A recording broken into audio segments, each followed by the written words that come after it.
করতে পারে তাদেরকে প্রতিরোধ করার জন্যই এই দুর্গটা তৈরি করেছিলেন।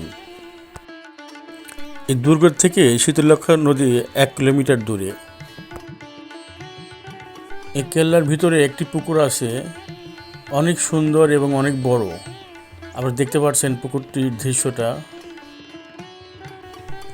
আপনারা এখানে কিভাবে আসবেন? ঢাকা গুলিস্তান মাজারের সামনে থেকে অথবা স্টেডিয়ামের গেট থেকে আপনারা বাসে আসতে পারবেন। মুক্তারপুর ব্রিজে নামলে বিআরটিসি বাস ভাড়া নেবে, এসি বাস 120 টাকা। আপনারা বাস স্ট্যান্ড নেমে মুন্সিগঞ্জ সদর অটোতে ভাড়া নেবে 10 টাকা।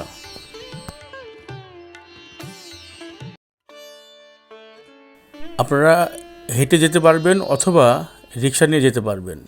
মাত্র সময় লাগবে 5 থেকে 6 মিনিট।